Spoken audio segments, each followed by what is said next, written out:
मुख्यमंत्री मनोहर लाल ने press conference के दौरान हरियाणा में चल रही तमाम योजनाओं का जिक्र किया। सीएम ने कहा कि प्रदेश के गांव-गांव में अटल सेवा केंद्र खोला गया है। किसानों के लिए क्षतिपूर्ति पोर्टल की शुरुआत की गई है। परिवार पहचान पत्र योजना से हरियाणा के हर एक नागरिकों को लाभ मिल रहा है। इन्हीं सब योजनाओं के बदौलत हरियाणा पब्लिक अफेयर्स इंडेक्स 2022 में पहला स्थान प्राप्त किया है। सीएम ने आदमपुर चुनाव पर भी जानकारी दी। उन्होंने दावा करते हुए कहा कि जनता राज्य सरकार की ओर से किए गए तमाम विकास कार्यों पर मुहर लगाएगी। रिपोर्ट देखिए।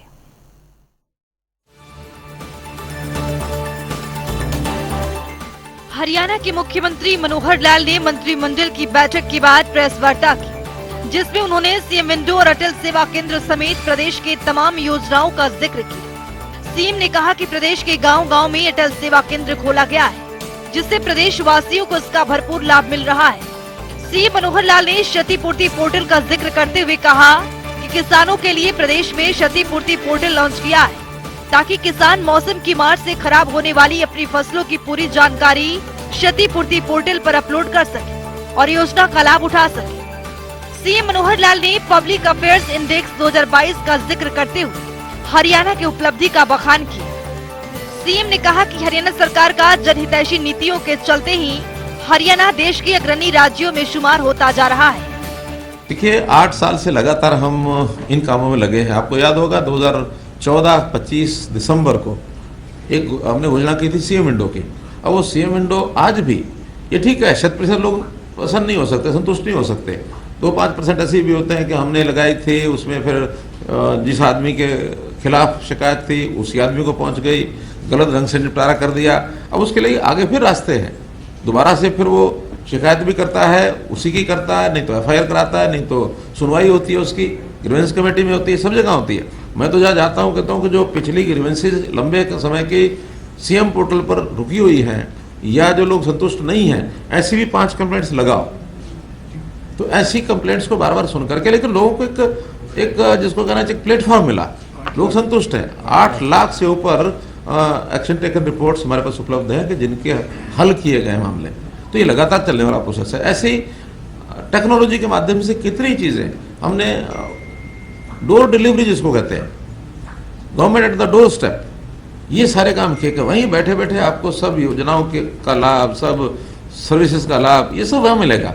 जिसके अंदर अटल सेवा केंद्र गांव-गांव में खुल गए हैं, सीएससीज, जिसके अंदर हर किसी को जो भी उसका विषय होता है पोर्टल मिलता है, यहाँ पोर्टल पर ऐड कर दो। अब ये भी इसी वर्ष में किसानों के लिए हमने एक क्षतिपूर्ति पोर्टल, अब क्षति हो गई उसकी, नुकसान हुआ उसका वर्षा के कारण से, ओले के कारण से, किसी कारण से। पहले क्या होता था कि वो नुकसान अपना रिपोर्ट नहीं कर सकता था, हमारे डिप्टी कमिश्नर स्पेशल गिरदावरी करा करके नुकसान का आंकलन करते थे। उसके बाद जो आंकलन होता था उसमें जो रिपोर्ट आती थी, इससे बहुत से किसान संतुष्ट नहीं होते थे कि मेरा नुकसान ज़्यादा है या कम दिखाया गया। अब ने पहली रिपोर्ट जो है उस क्षतिपूर्ति पर किसानों को कहा कि आप भरो, जिसके खेत में पानी भरा है या जिसका खराब हो गई, फसल खराब हो गई है, 72 घंटे के अंदर अंदर आप भर देंगे। अगले 7 दिन में उसकी वेरिफिकेशन 3 लेवल पर ये सब होगी। जो फिर उसमें रिजल्ट निकल करके आएगा उस हिसाब से उसको मिलेगा, मुआवजा मिलेगा। जो ऐसे लोग हैं जिनको तकलीफ हो जाती थी, कोई बीमारी होती थी, किसी प्रकार की सहायता की आवश्यकता होती थी, वो अप्लाई करता था। अप्लाई करने के बाद फाइल चक्कर काटते काटते चंडीगढ़ से वापस जाते जाते उसको पैसा मिलते मिलते कई बार साल लग जाता था। लगता है कि साल के बाद उसको उसका बीमारी भी ठीक हो गई है या फिर बीमारी का ऐसा परिणाम हुआ, दुष्परिणाम हुआ कि आदमी नहीं बचा, तब उसको जाकर के 1,50,000 रुपये मिलता है। क्या बीतती होगी उसके ऊपर। हमने कहा कि नहीं, ये सारी चीज़ें डिस्ट्रिक्ट लेवल पर तय होंगी।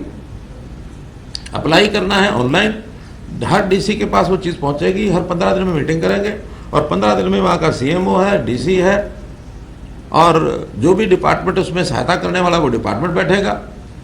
उसके बाद वहीं निर्णय करो और वहीं से जो सीएम रिलीफ फंड है उनके अकाउंट का नंबर दे रखा, वहीं से पैसा निकाल के उसको दे दो। विदिन 1 मंथ अब ये सारी सहायता उनको जाने लग गई है। तो ये सारी चीज़ें तुरंत मिले। परिवार पहचान पत्र मैंने बनाया, अब पूरे देश में किसी ने नहीं बनाया, लेकिन आज सब सुविधाएं उसको वहीं बैठे मिलती हैं। टेक्निकल चीज़ें हैं, इसको ठीक करने में भी कई बार एक टाइम लग जाता है, लेकिन अब धीरे धीरे उसमें इतना सुधार आ गया कि हर किसी को घर बैठे सब चीज़ें मिलती हैं। मेरिट पर हमने नौकरियां देनी शुरू कर दी, ये भी टेक्नोलॉजी से ही हुआ है, सुधार में से ही हुआ। नहीं तो स्पर्शों से सब लाइन में लगते थे कि मेरे बेटे का, मेरे भाई का, मेरी पत्नी के भाई का साले का किसी के भी काम करा दो, ये हमारे अपने हैं। मैं कहता हूँ सब अपने हैं, पूरे हरियाणा का प्रदेश, इसकी जनता अपनी है। हमने ट्रांसफर पॉलिसी बनाई टीचर्स की, एक भी व्यक्ति को भागदौड़ नहीं करनी पड़ती। यही 4th फ्लोर है जिसमें ट्रांसफर्स के लिए लोग आते थे सीजन में, पैर रखने की जगह नहीं होती थी। अब कोई नहीं आता है, क्यों नहीं आता है? अब इसका अर्थ ये नहीं कि हमारी को लोकप्रियता कम हो गई, लोगों को सुविधा हो गई। उस सुविधा में से आज लोग गुण गाते हैं, और तभी एजेंसी जो होती हैं जिस भी प्रकार की हैं उसका मूल्यांकन करते हैं। हरियाणा को कहते हैं आप फर्स्ट पर है, फर्स्ट आए तो मुझे भी अच्छा लगता है। मैं हरियाणा की जनता को भी, जिन्होंने इन चीज़ों के लिए वातावरण दिया है, हमारे अधिकारीगण को, हमारे सरकारी कर्मचारियों को, सभी को मैं इसका श्रेय देता हूं कि सबने मिल करके हमारी व्यवस्थाओं को आगे बढ़ाया और इससे सब संतुष्ट।